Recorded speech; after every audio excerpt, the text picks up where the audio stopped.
Neither the course of Len Swidler's life nor the significance of the Journal of Ecumenical Studies can be understood apart from the incredible kairos moment that the 1960s brought to the worldwide ecumenical movement, particularly in the wake of the Second Vatican Council.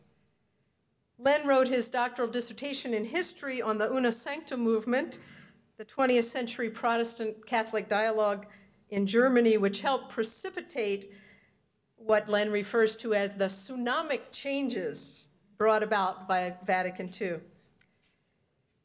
Just as one select example of his ecumenical work, he served from 1965 to 1975 on the U.S. Reformed Presbyterian Roman Catholic consultation. As myself a Presbyterian minister, I'm sure he taught us Presbyterians a great deal about the Catholic Church.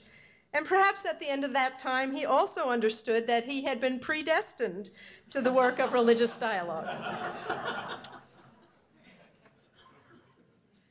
Most significantly, the journal that he and Arlene founded gave the movement a scholarly forum that has lasted until today.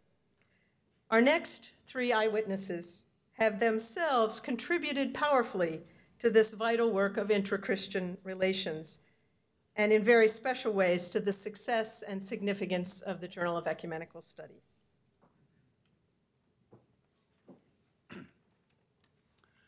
My name is Paul Moises, and Len, I was going to try to give a speech to you directly about your great contributions to the Journal of Ecumenical Studies, but Rachel wouldn't let me. So she insisted that I read a text, because otherwise we'd be here till midnight. Leonard Swidler has a gift. It is an inexhaustible supply of courage to venture into dialogical encounter with people.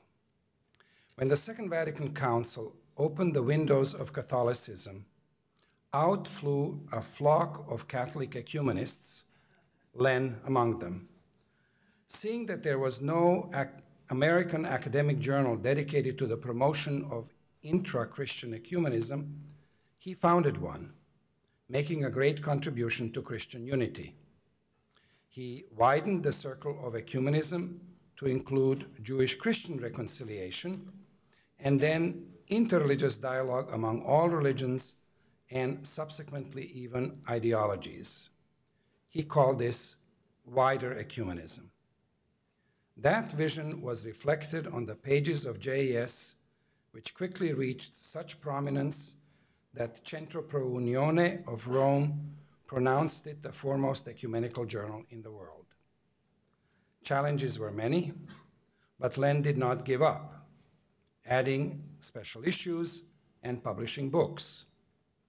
Harry Halloran and an active and interested board assured that JES and its outreach work through the Dialogue Institute and the International Scholars Abrahamic Trialogues would not only be sustained, but flourish. This was due to Len's dreams, his indomitable spirit of persistence, incessant travel, millions of emails, and I bet all of you are the beneficiaries of those, and ultimately that courage to venture ahead on a firm faith that this great ecumenical idea is consistent with God's intentions for a more cooperative and harmonious humankind.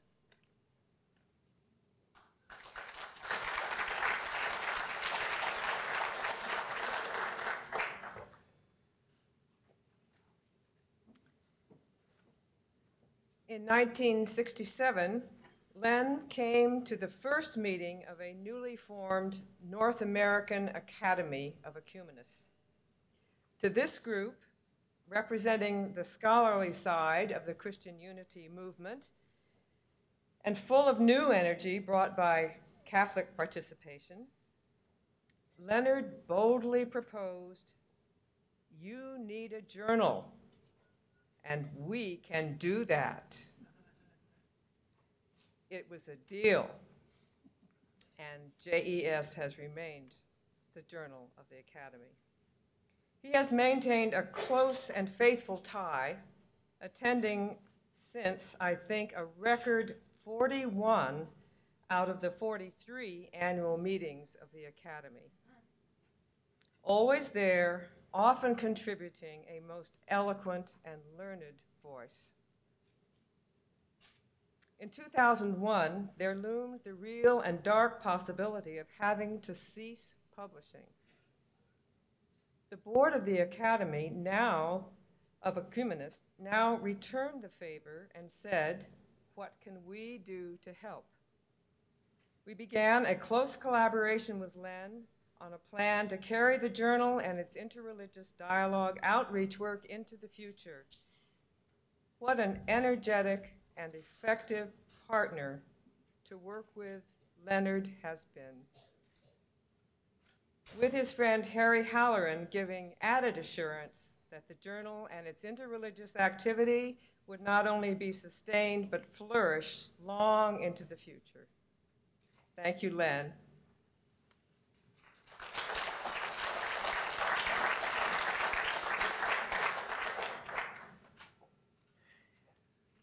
Over the years, the journal has published about 800 some scholarly articles.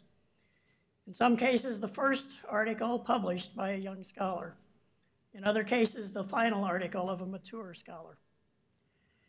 We've held to high standards for both content and style, seeking to help make their work as accessible and as accurate as possible, because we know it'll be quoted somewhere else.